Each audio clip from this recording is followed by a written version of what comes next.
Somos el pueblo de Dios. Somos un pueblo especial, llamados para anunciar las virtudes de aquel que nos llamó a su luz. Somos el pueblo de Dios.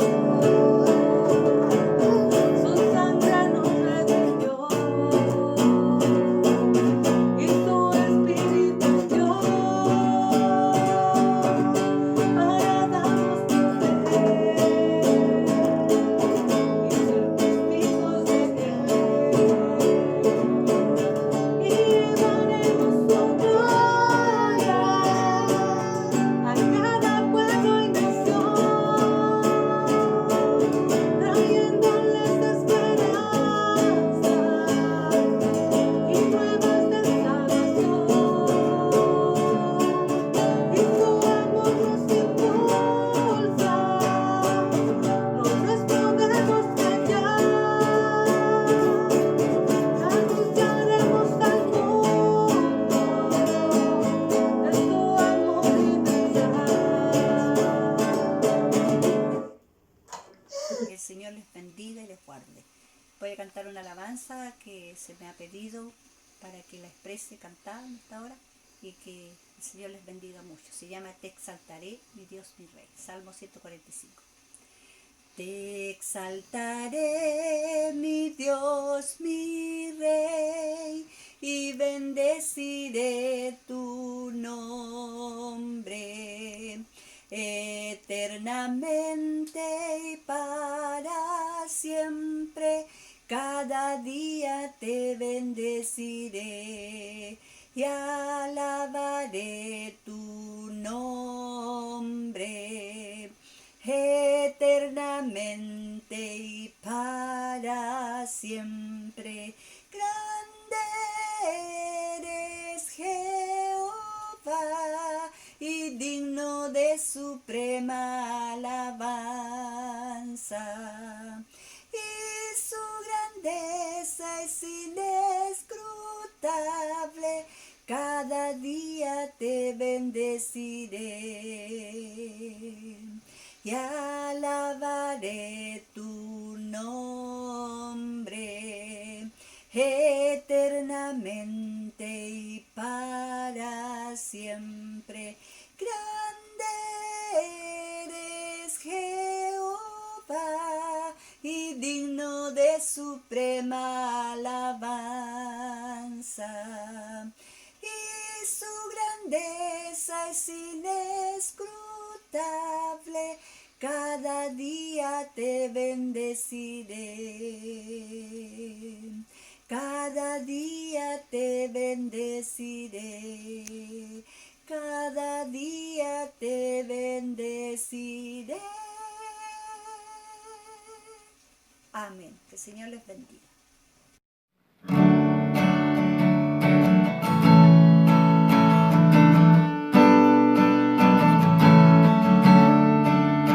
Fuente de la vida eterna y de toda bendición, ensalzar su gracia eterna debe cada corazón.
dándole gracias al Señor, porque Él ha sido bueno, ha sido maravilloso, y por este medio queremos saludarle y desearles bendiciones a cada uno de ustedes.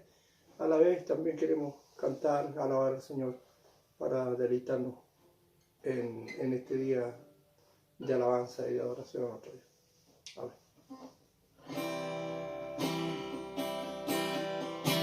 De gloria en gloria te veo, cuanto más te conozco, quiero saber más de ti. Dios, cuán buena es pareo, levántame, transfórmame, moldéame a tu imagen, Señor. Quiero ser más como tú, ver la vida como tu Señor, saturarme de tu espíritu y reflejar al mundo tu amor. De gloria en gloria te veo, cuanto más te conozco, quiero saber más de ti. Dios, cuán buena es pareo, quebrántame, transfórmame, moldéame a tu imagen, Señor. Quiero ser más como tú, ver la vida como tu Señor, saturarme de tu espíritu y reflejar al mundo tu amor. Quiero ser más como tú, ver la vida como tu Señor, saturarme de tu espíritu y reflejar al mundo tu amor, y reflejar al mundo tu amor, y reflejar al mundo tu amor.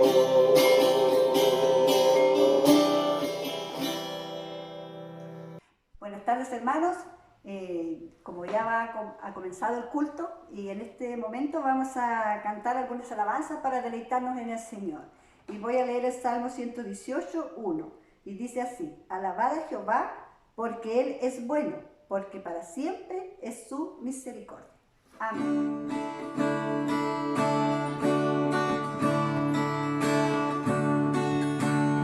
No hay Dios tan grande como tú, no lo hay, no lo hay.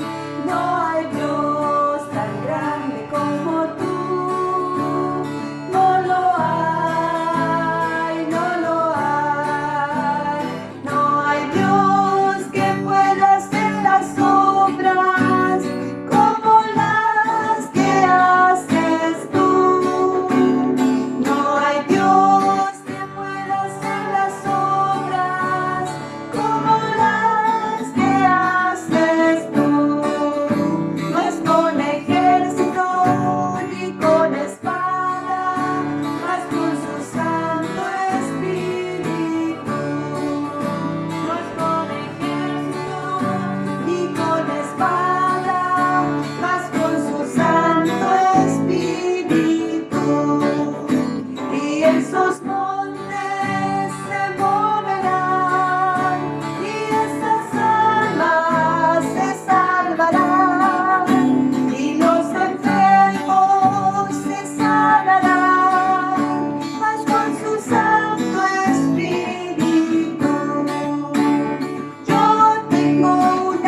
Señor. Dejé mis luchas, soy un nuevo ser. Cristo es todo, es Señor. Rey es Rey, Rey Señor. Cristo es todo, es Señor. De lo que tengo y lo que soy, Cristo es todo, es Señor. En mi conflicto, en mi pensar, Cristo es todo, es Señor. Batallas ganó, el amor por mi paz, Cristo es todo, es Señor. Rey es Rey, Rey Señor. Cristo es todo, es Señor. De lo que tengo y lo que soy, Cristo es todo, es Señor. En mis anhelos, en mi soñar, Cristo es todo, es Señor. Cuando fracaso, Él me puede salvar. Cristo es todo, es Señor. Rey es Rey, Rey Señor. Cristo es todo, es Señor. De lo que tengo y lo que soy, Cristo es todo, es Señor. Cristo es todo, es Señor. Amén. Muy buenas tardes a todos mis amados hermanos y hermanas en el Señor. Agradezco al Señor la oportunidad de poder dirigirme a ustedes una vez más en esta tarde. Hoy día domingo 28 de junio, ¿cierto? Donde en el Día del Señor nos congregamos a través de la distancia, a través de las pantallas, pero con una convicción de que Dios ha permitido este tiempo y de que lo que estamos haciendo es algo bueno, porque edifica nuestros corazones, nos hace entender el valor de la congregación, del estar juntos, del adorar juntos, el estudiar juntos su palabra. Y aunque este tiempo ha representado un desafío para la iglesia, sabemos que la iglesia no puede quedarse detenida, que la palabra del Señor no está presa, no está en cuarentena. Al contrario, la palabra del Señor corre y es glorificada. Por eso nosotros la predicamos, la enseñamos, la creemos, la vivimos. Por eso, hermanos, quiero invitarles a que podamos orar y podamos leer su palabra. Amén. Señor, te agradezco este momento que nos permites acercarnos a tu palabra y gracias porque has prometido enseñárnosla, mostrarnos el camino, guiarnos a la vida eterna. Y te ruego que produzcas el fruto por el cual tú estás enviando esta palabra en este día a nuestras vidas y a nuestros corazones. Santifícanos, Señor, en ti y glorifica tu nombre, Señor, y ayúdanos a ser fieles y leales al mensaje que escuchamos, Señor, al responder a él con una humildad y mansedumbre, Señor, tanto para recibirla como para hacer aquello que tú nos estás pidiendo a través de ella. Gracias, mi Dios, en el nombre de Jesús. Amén. Leamos en Hebreos capítulo 6. Voy a leer del versículo 1 al 12. Por tanto, dejando ya los rudimentos de la doctrina de Cristo, vamos adelante a la perfección, no echando otra vez el fundamento del arrepentimiento de obras muertas, de la fe en Dios, de la doctrina de bautismos, de la imposición de manos, de la resurrección de muertos y del juicio eterno. Y esto haremos si Dios en verdad lo permite, porque es imposible que los que una vez fueron iluminados y gustaron del don celestial y fueron hechos partícipes del Espíritu Santo, y asimismo gustaron de la buena palabra de Dios y los poderes del siglo venidero, y recayeron, sean otra vez renovados para arrepentimiento, crucificando de nuevo para sí mismos al Hijo de Dios y exponiéndole a vituperio. Porque la tierra que bebe la lluvia, que muchas veces cae sobre ella y produce hierba provechosa a aquellos por los cuales es labrada, recibe bendición de Dios, pero la que produce espinos y abrojos es reprobada, está próxima a ser maldecida, y su fin es el ser quemada. Pero en cuanto a vosotros, oh amados, estamos persuadidos de cosas mejores, y que pertenecen a la salvación, aunque hablamos así. Pero Dios no es injusto para olvidar vuestra obra y el trabajo de amor que habéis mostrado hacia su nombre, habiendo servido a los santos y sirviéndoles aún. Pero deseamos que cada uno de vosotros muestre la misma solicitud hasta el fin, para plena certeza de la esperanza, a fin de que no os hagáis perezosos, sino imitadores de aquellos que por la fe y la paciencia heredan las promesas. Amén. Cuando nos acercamos a este texto de Hebreos capítulo 6, sin duda, hermanos, nos acercamos a uno de los textos más complejos de la palabra. Eso no significa que no podamos lograr entender lo que Dios nos quiere decir a través de él y lo que esto significa en el contexto de todo lo que hemos venido diciendo, explicando exhortación tras exhortación, pasaje tras pasaje. Veíamos la semana pasada, ¿cierto?, de que a la iglesia se le está exhortando a madurar, y se le exhortó de una forma firme y fuerte por el hecho de que ellos se habían vuelto tardos para oír. Y hablamos de la responsabilidad que el creyente tiene, ¿cierto?, de seguir creciendo. Y aquí hay una explicación lógica de qué forma se espera que el cristiano crezca y cuáles son las consideraciones que ha de tener. Y obviamente un cristiano crece cuando observa y considera la doctrina. Y de acuerdo a lo que nosotros leemos acá, ¿cierto?, hay doctrinas que son elementales. Y obviamente el Evangelio es una de ellas. Pero dentro del Evangelio hay doctrinas que son el ABC. Y quiero, entre paréntesis y comillas, decir, ¿cierto?, dentro del Evangelio existen doctrinas que son el ABC. Porque el Evangelio en sí no es el ABC. El Evangelio es nuestra vida. Y es lo que nosotros por la eternidad estaremos conociendo con la ayuda de nuestro Dios. Porque representa los misterios de Dios. Por lo tanto, no podemos pensar que el hecho de que una persona escuche una predicación, que se le predique el Evangelio, responda positivamente al Evangelio y pensemos, ya conoce y sabe todo lo que significa el Evangelio, no es así.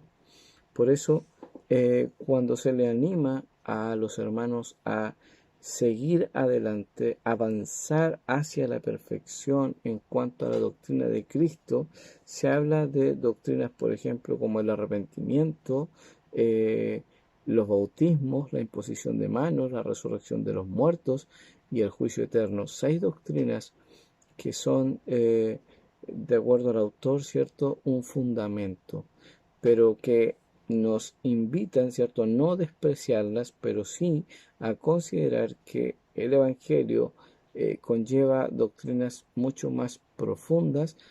Por ejemplo, se está hablando de Cristo como el sumo sacerdote y se consideraba esa doctrina, ¿cierto?, a los ojos del autor como algo profundo y difícil de explicar y que aquellos hermanos no podían entender a causa de su inmadurez. Entonces, pero esto que también representa, ¿cierto?, la base, el fundamento, hay que entenderlo, ¿cierto?, desde el punto de vista judío, que son judíos a quienes que se le está hablando, y estos judíos tenían el fundamento a través de las enseñanzas del Antiguo Testamento, donde habían rituales y formas, ¿cierto?, que ellos podían entender, y que ya deberían haberlas aplicado a la persona de Cristo. Al venir al cristianismo, al venir a la fe, ellos deberían haber aplicado, haber puesto cierta atención de que esto que se menciona, ¿cierto?, implica de que ellos ya lo tenían como aprendido, no era necesario volver a poner el mismo fundamento, ya se había puesto. Entonces, el autor quiere animar a los hermanos a que sigan adelante. Y él agrega, ¿cierto?, esta frase, y esto haremos en verdad si Dios lo permite. Cuando se nos introduce ahora el tema quizás más complejo que tenemos que tratar. En lo general, se les sigue insistiendo a los hermanos que deben crecer, ¿ya? Y que no tienen que quedarse pegados en ciertas áreas de su vida. Entre paréntesis, también quiero decir que no pecamos al presentar que por el hecho de que son judíos es probable que parte del grupo de hermanos que estaban aquí hayan sido fariseos, ya que las 6 doctrinas que se mencionan son 6 doctrinas que Jesús discutió con ellos y que en muchas de ellas, ¿cierto? Obviamente ellos salieron reprobados frente al Señor porque muchos de ellos no representaron un deseo de querer creer y de afirmar una sujeción al señorío de Jesús sobre sus vidas, al contrario. Por lo tanto, no podemos desestimar el hecho de que es posible que hayan sido parte de los retrocesos espirituales que estén dentro de la iglesia. Algo que quiero añadir a esto es que no debemos olvidar, cuando estamos frente a un pasaje como este y una exhortación a la iglesia en general, que Dios nos dice en su palabra que en la iglesia no hay solamente creyentes. En la iglesia encontramos por lo menos 3 grupos de personas. Y dentro de ellos están los creyentes verdaderos, los incrédulos, que no son creyentes, y creyentes inmaduros. Y el Señor va a abarcar en su enseñanza a todos los grupos. Por eso es importante entender, ¿cierto?, quiénes son los destinatarios de la carta, para que también podamos entender la forma y los términos que vamos a encontrar en la exhortación. Entonces, los hermanos tienen que avanzar, tienen que crecer más allá de ciertas doctrinas elementales. Y ahora dice, versículo 4, porque es imposible que los que una vez fueron iluminados y gustaron del don celestial y fueron hechos partícipes del Espíritu Santo, y asimismo gustaron la buena palabra de Dios y los poderes del siglo venidero y recayeron, sean otra vez renovados para arrepentimiento, crucificando de nuevo para sí mismos al Hijo de Dios y exponiéndole, a vituperio. Este texto, este pasaje representa mucha confusión en muchos sectores, pero espero de una forma sencilla poder explicarles que este texto no está diciendo que un cristiano convertido puede perder su salvación. Espero poder llegar a convencerle de que no es lo que la Biblia quiere decir. Pero hay términos, ¿cierto?, que nos parecen potentes, como esta primera frase, ¿cierto?, que dice, porque es imposible que los que una vez fueron iluminados. Cuando la Biblia habla aquí de iluminación, ¿cierto?, tiene que ver con una acción, obviamente, en la que una persona ha recibido luz. Normalmente en la Biblia vamos a encontrar alusiones en este sentido al conocimiento, ¿cierto?, a que la persona entendió algo. Pero rápidamente quiero decir que el hecho de que una persona entienda algo de Cristo o experimente algo de la presencia del Espíritu Santo en su vida, para que la Biblia nos diga que fueron iluminados y al mismo tiempo gustaron del don celestial. Muchos han explicado que el don celestial, bueno, lo dice la Biblia, ¿no?, que el don celestial es Cristo, pero también se habla del don celestial como el Espíritu Santo. Entonces, una persona, nuestra convicción y mi convicción como pastor, ¿cierto?, es que una persona que ha sido transformada, que ha sido cambiada, nacido de nuevo, es una persona que no puede, ¿cierto?, perder su salvación. no porque yo lo pienso, lo creo, sino porque cuando observamos el obrar del Espíritu Santo en la vida de una persona, de acuerdo a lo que nos dice la palabra, con algunos hermanos hemos estado estudiando esto y entendemos, ¿cierto?, lo que es el bautismo del Espíritu Santo. Entendemos lo que significa estar unido, ligado a Cristo. Cuando entendemos lo que implica la doctrina de la justificación, cuando entendemos lo que es la regeneración de la vida de una persona, y que mucho de lo que he dicho acontece en el momento de la conversión, es un absurdo de verdad pensar que alguien que ha experimentado una transformación de tal magnitud pueda volver a morirse, por ejemplo, y volver a resucitar, ya que la Biblia dice que estábamos muertos espiritualmente y que Dios en ese estado nos dio vida. Solo uno de los tantos ejemplos que podía citar en cuanto a la transformación, a la obra poderosa que Dios efectuó al momento de perdonar a una persona y traerla a la vida espiritual con Cristo. Entonces, obviamente, si dijéramos que una persona pierde la salvación y que este recaer, este haber gustado el don celestial, este ser iluminado, significa una persona que necesariamente estuvo en la iglesia siendo convertida y por eso le ocurrió esto que estamos leyendo, sería una contradicción claramente con gran parte de la enseñanza del Nuevo Testamento. Por lo tanto, cuando el Señor nos está hablando acá, y queremos entender, ¿cierto?, ¿qué quiere decir realmente el autor cuando habla de que es imposible que una persona que haya experimentado todos estos beneficios, la iluminación, el don celestial, el participar del Espíritu Santo, el gustar de la buena palabra de Dios y de los poderes del siglo venidero, recaigan? Sin duda está hablando de acciones en las cuales esa persona recibió muchos beneficios de parte de Dios. Pero que al mismo tiempo, ¿cierto?, está mencionando de que esa persona no puede ser renovada para arrepentimiento. El estado espiritual de esta persona sin duda se describe como algo grave. Y esa es la advertencia que el autor quiere hacerle ver a los hermanos. Esta situación es compleja. Y quiero decir, hermanos, que el decir que una persona ha sido iluminada y que tiene conocimiento intelectual de verdades espirituales no significa conversión, no significa salvación. Y quiero mostrarles, por ejemplo, en el libro de Hechos, capítulo 7, versículo 51, recuerdan a Esteban cuando él predicaba lleno del Espíritu Santo a hombres como Saulo de Tarso. Sabemos que Saulo se convirtió, pero no por el sermón de Esteban.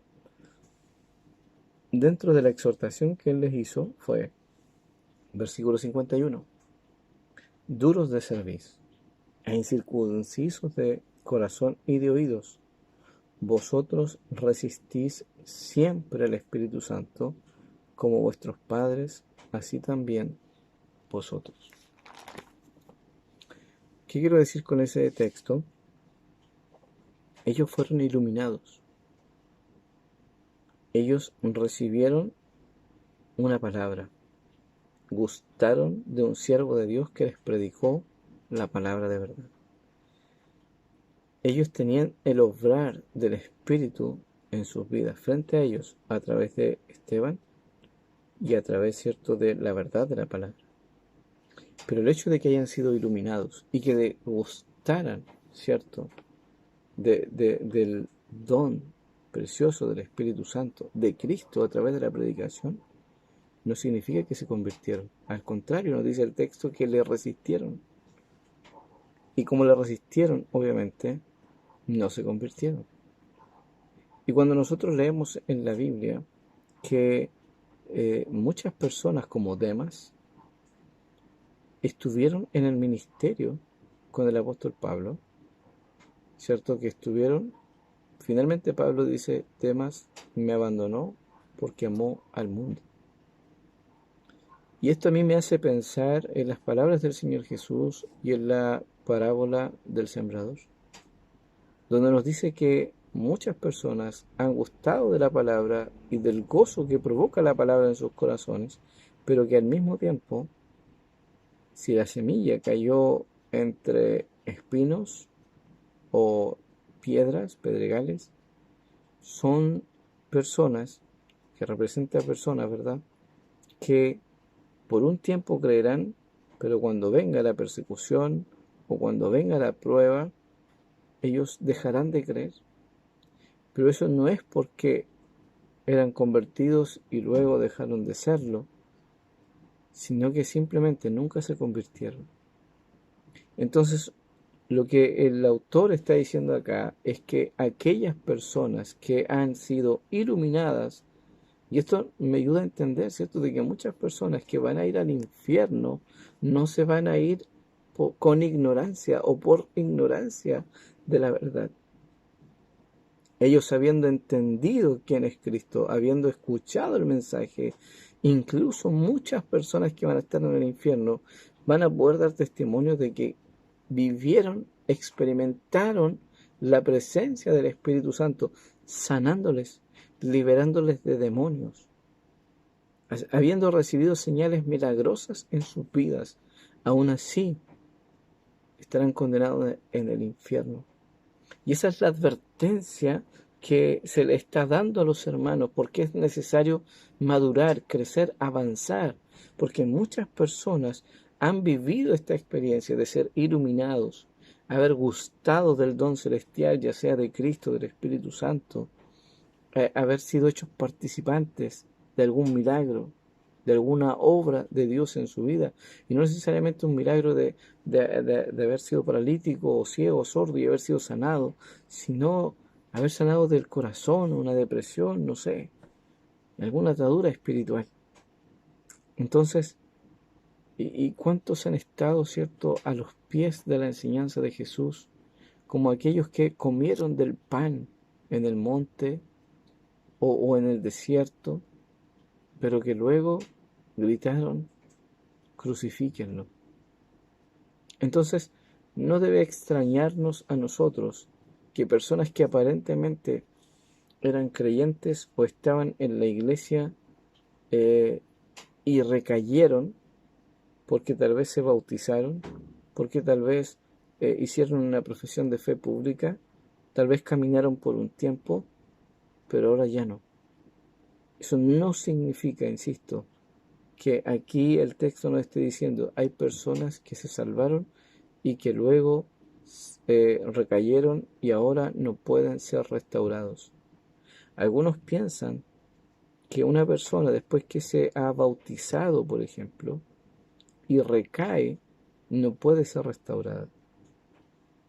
Eso contradeciría, por ejemplo, la acción del mismo apóstol Pablo de tener a un creyente en la iglesia en pecado de inmoralidad y que dice, sáquenlo, excomúlguenlo de la iglesia para que a ver si allá, estando en dolor y apartado, puede recapacitar. Y cuando vuelve dice, hermano, recíbanlo. Entonces estaría contradiciendo acciones como esas.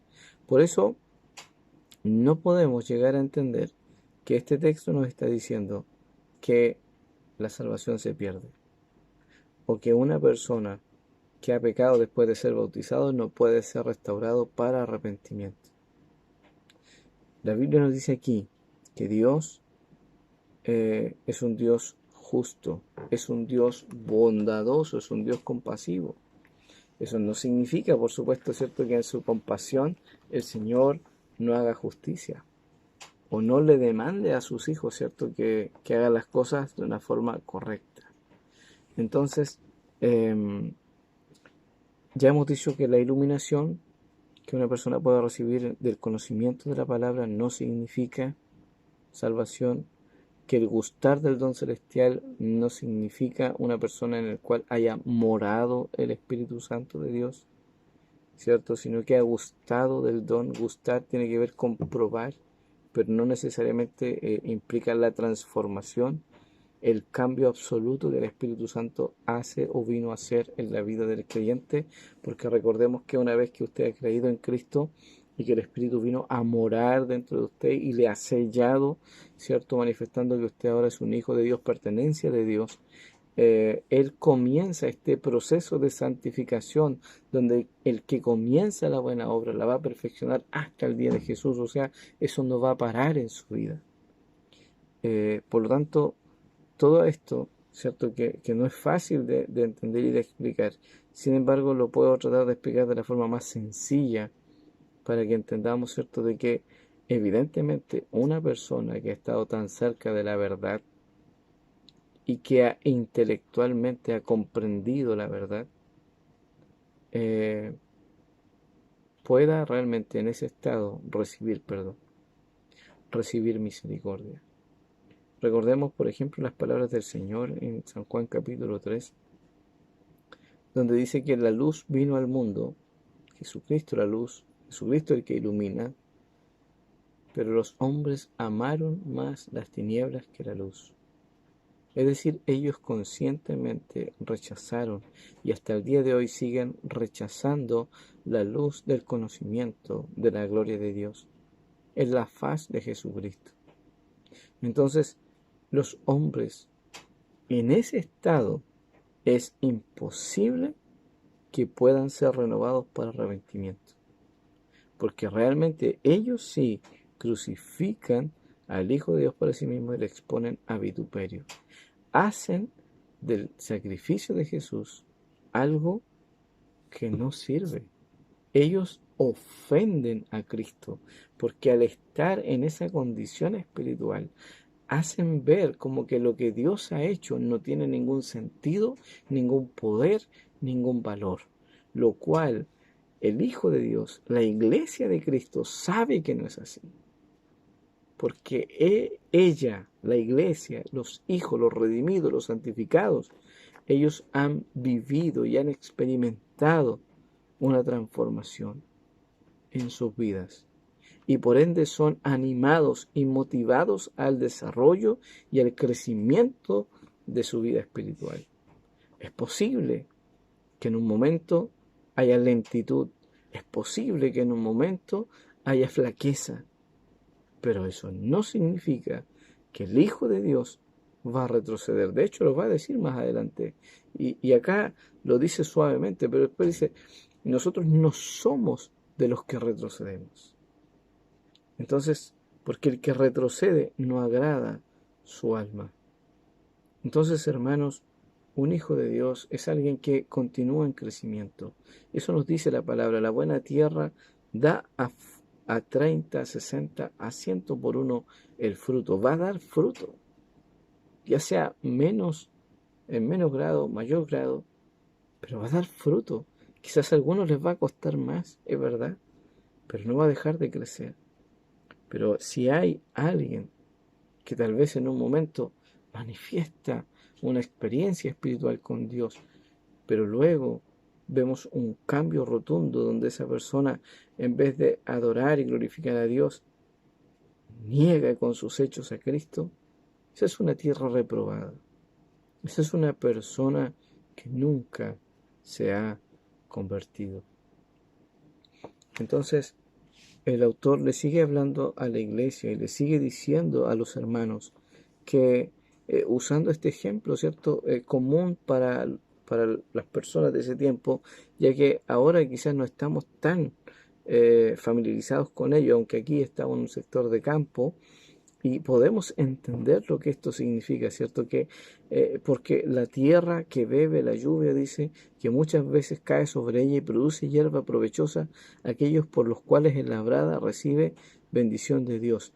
Pero la que produce espinos y abrojos es reprobada, está próxima a ser maldecida y su fin es el ser quemada. El autor está usando una ilustración para englobar o cerrar todo lo que ha venido enseñando. Dios hace salir, dice la Biblia, su sol sobre buenos y malos, y Él da lluvia, ¿cierto?, a la tierra, y la tierra que está descuidada, la tierra que no es labrada, aunque produce algo, produce puros abrojos, espinos, dice acá. Por lo tanto, esa tierra, decimos, no sirve. No sirve por causa de que no fue trabajada. El Señor está describiendo que así una persona que se descuida, una persona que retrocede, una persona que no crece, es una persona que realmente no ha sido transformada por el poder de Dios. Aunque reciba la lluvia de la bendición de la palabra, de la iluminación, del obrar del Espíritu cerca de él, en una sanidad, en un milagro, insisto, no en la transformación de su corazón. Es como esa tierra que solamente se puede definir como reprobada. Una tierra que no da fruto. Hermanos, los cristianos dan fruto. El Señor Jesús dijo, por sus frutos los conoceréis. Por lo tanto, preguntémonos, ¿estamos creciendo? ¿Nos estamos desarrollando? ¿Estamos dando frutos espirituales de acuerdo a como el Señor lo establece? Hermanos, sin duda esta palabra de reflexión nos anima, pero también nos reprende. Nos anima en el sentido de que el mismo autor dice, hermanos, estamos hablando de una manera fuerte, estoy hablando de una manera que sé que puede doler, pero nosotros estamos persuadidos, dice él, de que para ustedes, amados, le dice, hay cosas mejores. Es decir que, hermanos, ustedes están debilitados, han caído, ¿cierto?, en cierto letargo espiritual, pero creemos que el Señor no va a olvidar lo que ustedes han hecho. La experiencia que ustedes han vivido con Él no es para la perdición, sino que, miren, ustedes deberían estar en otro estatus espiritual. Y mi preocupación, dice el pastor aquí, es que ustedes se vuelvan perezosos. Es de que ustedes pierdan el galardón que Dios quiere darles por causa de su servicio a su nombre. Entonces, les dice que Dios no olvida las buenas obras que un cristiano puede desarrollar. Dios no olvida el trabajo que desarrollamos por amor a su nombre. Dios no olvida. Dios puede olvidar tu pecado. Dios entierra tu pecado, pero Él no olvida tu servicio de amor a Él. La iglesia necesita ser exhortada, necesita ser animada. Cuando se nos van las fuerzas, cuando pensamos que las cosas van mal. Un hijo de Dios se puede debilitar, un hijo de Dios puede decaer, puede menguar en un momento, pero no significa que va a retroceder para llegar a negar el nombre de Jesús. Eso no va a ocurrir. Por eso, amado hermano, hermana, si tú has sido transformado por el poder de Dios, si tú has sido regenerado, tú puedes hoy día descansar en la promesa de Dios que Él te va a perfeccionar. Que si tú permaneces en Él, tú darás frutos espirituales para la gloria de Dios. Pero si tú te das cuenta hoy que no hay ninguna influencia del Espíritu en tu vida para seguir avanzando, para seguir creciendo, que en vez de motivarte a seguir buscando al Señor, entonces preocúpate, porque quizás no eres salvo, porque quizás estás en un estado peligroso, pero si Dios te habla a través de esta palabra, es para que tú reacciones y acudas y pidas misericordia al Señor.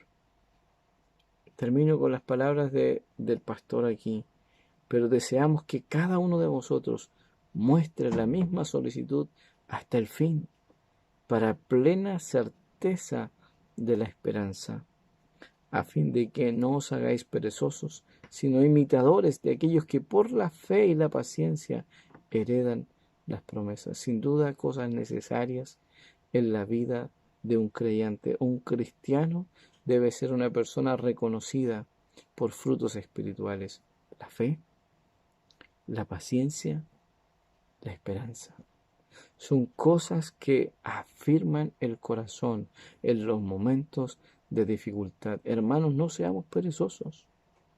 No seamos personas que viven sin esperanza.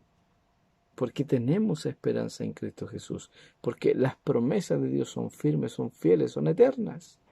Para que usted y yo sigamos creyendo. Pero si no soy diligente en lo que Dios quiere que sea diligente, puedo desestabilizarme al punto de quedar en un estado de inmadurez, de un letargo espiritual. Puedo llegar a un punto donde mi inmadurez me va a hacer comportarme como un no creyente. Y eso no honra a Cristo. Imagínense, hermanos, cuánto dolor produce en nosotros cuando un cristiano o una cristiana falla, peca. Cuánto dolor hay en el cuerpo de Cristo, cuánto daño se le hace al testimonio de la iglesia del Señor. Por eso debemos preocuparnos de nosotros mismos. Debemos examinar nuestros pies, nuestros pasos, hacia dónde nos conducen y mirar hoy día hacia nuestro corazón. ¿Cuánto estamos creciendo en el desarrollo espiritual de nuestra fe? Que Dios te bendiga, que Dios te ayude para que no seas perezoso ni perezosa, sino que tú y yo podamos gustar realmente del don celestial, abrazándolo con todo el corazón y sabiendo que no es por nuestros méritos, es un regalo de Dios. La salvación que Dios nos ofrece es una realidad, es una promesa que sin duda nos sorprende que la hayamos recibido, pero nos da la garantía de que esta promesa se va a llevar a concreción, se va a concretar hasta el fin. Esa es la promesa de nuestro Dios. Que Dios te bendiga. Oremos. Señor, te agradezco en esta hora por darnos el privilegio de estar ante tu palabra, Señor, y poder comprender que somos hijos amados suyos, que aún en nuestras debilidades más profundas, siempre usted llegará para socorrernos y ayudarnos, exhortarnos y mostrarnos el camino. Señor, ten misericordia de aquellos que, tal vez por causa de la iluminación, por causa de tener ciertos conceptos de ti y de tu palabra, piensen que son hijos, pero en realidad están perdidos. Revélate a sus vidas, mi Dios, y ayúdales por misericordia, para que crezcan en el temor a tu nombre. Señor, haz tu obra y enséñanos por misericordia a seguir creciendo y desarrollando una fe que da frutos, que son visibles, Señor. Así como la tierra no puede ocultar lo que está dentro de ella, sino que en un momento ese fruto va a germinar. Así haz que tu iglesia germine en este tiempo y que nuestras vidas germinen para la gloria de tu nombre. Danos la firmeza y la consistencia de una fe firme, Señor, que está arraigada en ti, que permanece en ti hasta el día final. Sea lo que sea que tengamos que enfrentar ahora o en el futuro, ayúdanos a estar firmes. Te lo ruego, Señor, por amor de tu nombre, en el nombre de Jesús. Amén. Amén. Que Dios nos bendiga y que tengamos una excelente semana. Amén.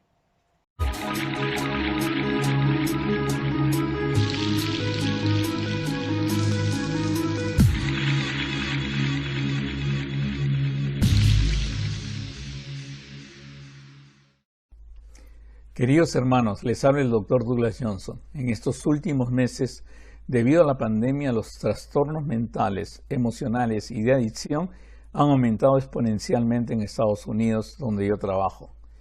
Las llamadas por suicidios saltaron de 1,000 llamadas diarias a 25,000 llamadas diarias. El caos social también ha ido en aumento y todo esto lo podemos explicar desde el punto de vista neuropsicológico. El problema es que las herramientas que tenemos científicamente hablando solo ayudan temporalmente y consisten en apagar los síntomas, pero no la causa de estos. Es por eso que en estos tiempos es necesario que la Iglesia tome conciencia de las herramientas poderosas que tiene para cambiar no solo el estado del individuo, sino de toda la sociedad completa. El primer hospital fue creado por cristianos. El primer hospital de salud mental fue creado por cristianos. Los primeros centros de educación y grandes universidades como Harvard, Princeton, Yale fueron creados por cristianos. Pienso que hoy día la Iglesia debería retomar este rol tan importante. Es por eso que los días 3, 17 y 31 de julio estaré dando 3 conferencias donde aprenderemos sobre las causas fisiológicas y mentales que están causando tanto malestar en la sociedad, incluyendo a los cristianos, pero lo más importante es que aprenderemos las herramientas que nos da la palabra de Dios para enfrentar estos males. El 3 de julio daremos la conferencia Caminando en el Espíritu. El 17 de julio daremos la conferencia Caminando en la Gracia. Y el 31 de julio daremos la conferencia Perseverancia Espiritual.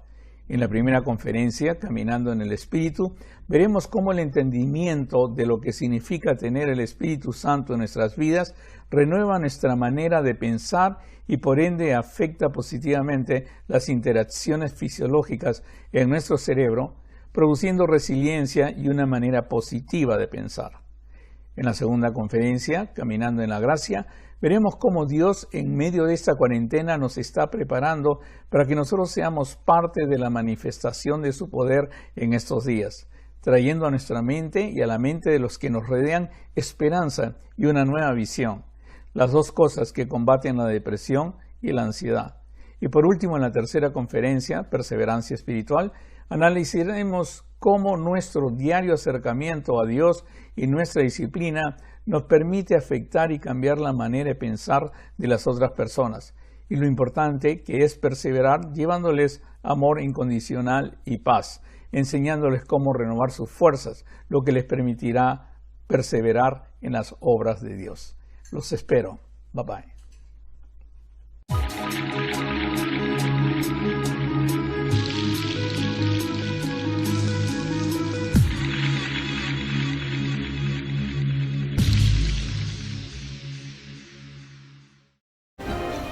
«40 días de oración y ayuno. No faltes».